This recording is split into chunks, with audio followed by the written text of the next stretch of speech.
তখন একটা চাঁদের আলো মরে গিয়ে আকাশটা কালো চাদরের মতো একটা নেমে এসেছে।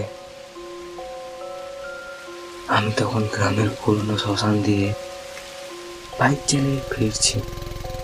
হাঁটুর উপর চাপ দিয়ে বাইক চালানো, আর কানে শুধু ঝিঝি পোকার শব্দ।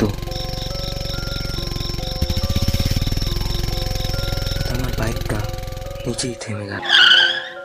আমি ইগনিশন ঘোরালাম, স্টার্ট হলো না। আর তখনই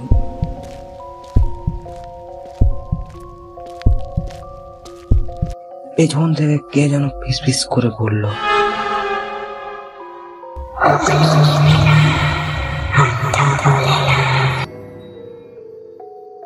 আমি চমকে পেছনে তাকালাম।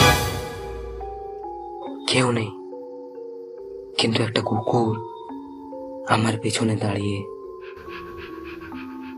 তাকিয়ে আছে। তার চোখ লাল আর মুখে একটা পুরনো হাড়।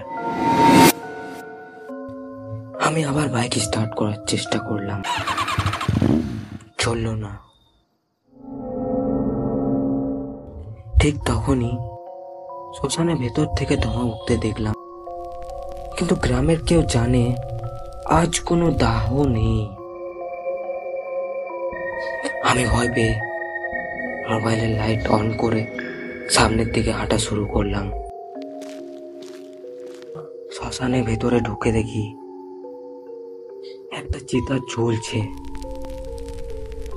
আর তার চারপাশে সাদা ধুতি পরা কয়েকজন লোক ঠায় দাঁড়িয়ে আছে। তাদের কারোর মুখে স্পষ্ট না, চুল, কোপ, হাত সবকিছু কেমন অস্বাভাবিক। একজন আমার দিকে ঘুরে তাকালো। তাকে আমি চিনি, সে তো 3 বছর আগে মারা গেছে। সে এগিয়ে এসে বলল, আমাদের আগুন নিভেছে ভাই, আবার জ্বালাতে এসো।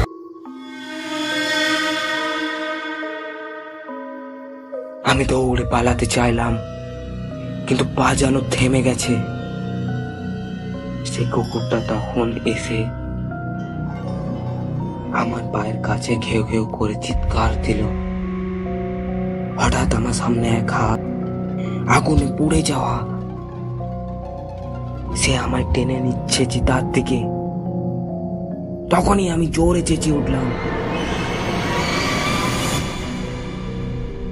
চোখ খুলে দেখি আমি আবার নিজের বিছানায় শুয়ে আছি।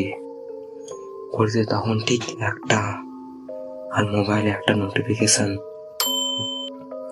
আমি আজও জানি না আমি ঘুমিয়েছিলাম নাকি সেই আগুনে পড়ে যাওয়া মানুষেরা আমায় তাদের একজন বানাতে চেয়েছিল।